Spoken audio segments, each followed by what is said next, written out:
Thank you very much. You know, when we met here a year ago on the other side of the lake, the Tahoe fire was more than 30 miles away. Within days, it arrived at the outskirts of South Lake Tahoe. Had it reached the lake, the devastation would have been catastrophic. Hundreds of homes would have been destroyed. A blackened scar would have blighted the shoreline for years to come. But that didn't happen. The fire hit a tract on the Pioneer Trail that had been treated under the authority that we won for the Tahoe Basin in the 2016 Wind Act. That provision, based on the legislation that Mark Amidei and I introduced, grants categorical exclusions from the National Environmental Policy Act for forest thinning projects within the Tahoe Basin. And when the fire hit that tract, it laid down and our firefighters were able to stop it. Now, this new authority reduced the environmental review process for forest thinning projects here in the basin from an average of 4 years down to just a few months. It reduced the environmental studies required under NEPA from 800 pages down to just a few dozen. The Lake Tahoe categorical exclusion has now been used for the South Tahoe, Liberty, NV Energy, Urban Forestry, and Caldor projects. Over the last 5 years, the Tahoe Basin Management Unit has increased the removal of excess timber from 1 to 2 million board feet a year to an average of 9 million board feet. The treated acreage in the Tahoe Basin is now more than tripled. If we're to protect the Tahoe Basin from the destruction that has been visited on so many other Sierra communities, we must be clear-eyed and clear-headed. Excess timber will always come out of a forest. Either we will carry it out or nature will burn it out. That's the choice. That's the only choice. The private forests of the Sierra are conspicuously healthier and far more resistant to catastrophic fire than our public lands. These companies maintain their forests in excellent condition year in and year out while they generate the revenues to do so. Meanwhile, our public foresters are handcuffed by stifling environmental laws and lawsuits that make managing our forests endlessly time-consuming and ultimately cost-prohibitive.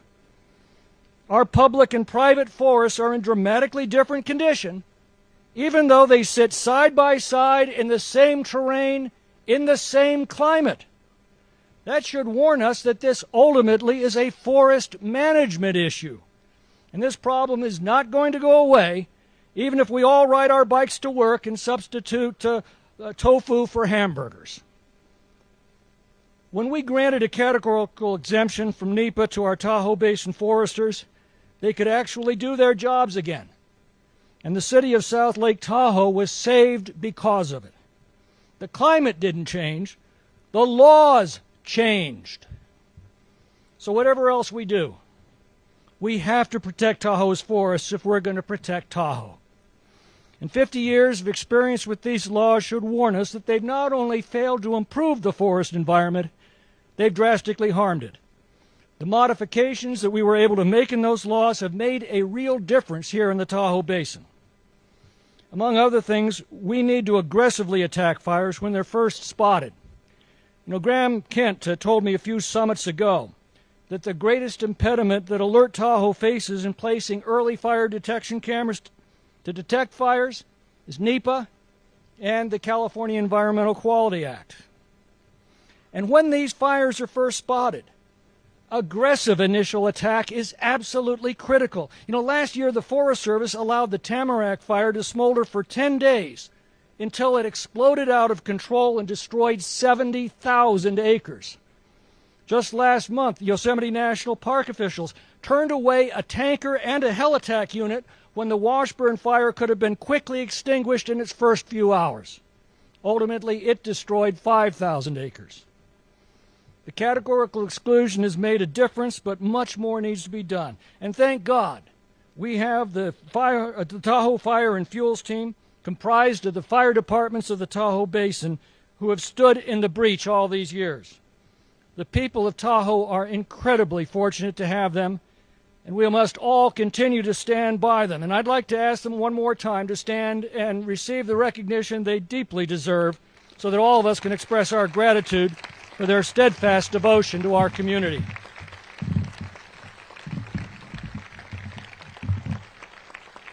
And I'd like to ask Chief Scott Lindgren to accept on their behalf this copy of remarks that I made to thank and honor them in the House of Representatives, made on behalf of all of the people of Lake Tahoe.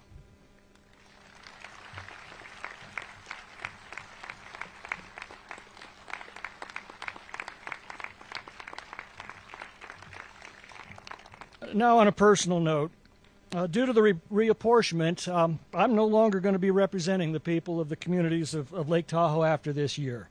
And I just want to thank you from the bottom of my heart for the privilege it's been to represent you these past 14 years and to fight for better forest management and fire prevention and suppression. The people who make the Tahoe Basin their home are by nature and by right the most zealous guardians of the lake, its environment, and its economy and quality of life. They deserve better than to be told what's best for them by those who are not accountable to them. I feel like we've made a difference in changing forest management practices here in the basin, but the unfinished business of these summits should be to restore the decisions that affect the quality of life, the protection and preservation of the lake, and its surroundings to the people who actually live here. And with that, as Lincoln said, I bid you an affectionate farewell.